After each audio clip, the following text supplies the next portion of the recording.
গাজাকে পুরোপুরি ধ্বংস আর ইরানে হামলার পর এবারে আল আকসা মসজিদ নিয়ে গভীর ষড়যন্ত্রে নেমেছে ইসরায়েল, আর তাতেই হাত মিলিয়েছে যুক্তরাষ্ট্র।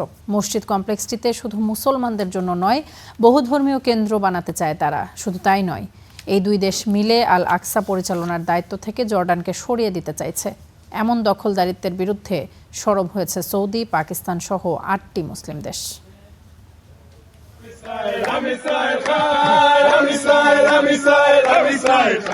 পতাকা হাতে যিনি স্লোগান দিচ্ছেন তিনি ইসরায়েলের জাতীয় নিরাপত্তা মন্ত্রী ইতামার বেন গভির।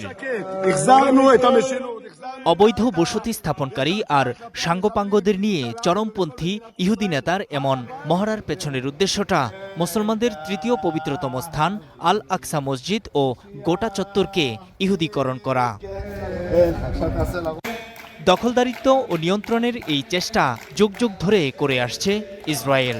যদিও আল আকসা পরিচালনায় ১৯৬৭ সালে তৃতীয় আরব ইসরায়েল যুদ্ধের পর গড়ে উঠেছিল একটি ব্যবস্থা, যার মাধ্যমে আল আকসা মসজিদ কমপ্লেক্সের অভ্যন্তরীণ ব্যবস্থাপনার দায়িত্ব নির্ধারিত হয় জর্ডান সমর্থিত ইসলামিক ওয়াকফের হাতে, আর শুধুমাত্র বাইরের নিরাপত্তার দায়িত্ব পালনের কথা ইসরায়েলের।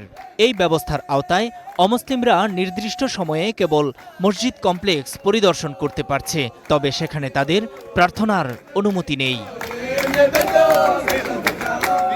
কিন্তু বিগত বছরগুলোতে সেই নিয়মনীতি আর চুক্তি লঙ্ঘন করে একতরফা সিদ্ধান্ত নিতে শুরু করেছে দখলদার ইসরায়েল, আর এতে সবচেয়ে বেশি এগিয়ে ইসরায়েলি চরমপন্থী মন্ত্রী ইতামার বেন গভির। এই নোংরা বসতি স্থাপনকারীরা আল আকসাকে অপবিত্র করছে। সরকার মুসলমানদের বাধা দিচ্ছে, অথচ ইহুদি বসতি স্থাপনকারীরা অবাধে ঘুরে বেড়াচ্ছে। আগে ১০ থেকে ১৫ জন ঢুকত, এখন শত শত ইহুদি প্রবেশ করছে। তারা আল আকসায় নাচে, যা খুশি তাই করে, কেউ তাদের থামায় না। এসব ঘটনায় ক্ষোভ প্রকাশ করেছে ৮টি মুসলিম দেশ। এসব দেশের পররাষ্ট্রমন্ত্রীরা যৌথ বিবৃতিতে ইহুদিদের অনুপ্রবেশের নিন্দা জানিয়েছেন। তারা বলেছেন, এসব কর্মকাণ্ড আন্তর্জাতিক আইন ও জাতিসংঘের প্রস্তাবনা এবং অধিকৃত পূর্ব জেরুসালেমের পবিত্র স্থানগুলোর ঐতিহাসিক ও আইনি মর্যাদার সুস্পষ্ট লঙ্ঘন।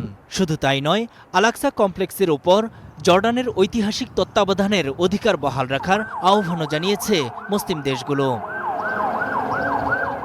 আল আকসায় নিজেদের পূর্ণ নিয়ন্ত্রণ ও কমপ্লেক্সটিকে বহু ধর্মীয় স্থান হিসেবে গড়ে তুলতে ইসরায়েলের সঙ্গে হাত মিলিয়েছে যুক্তরাষ্ট্রও।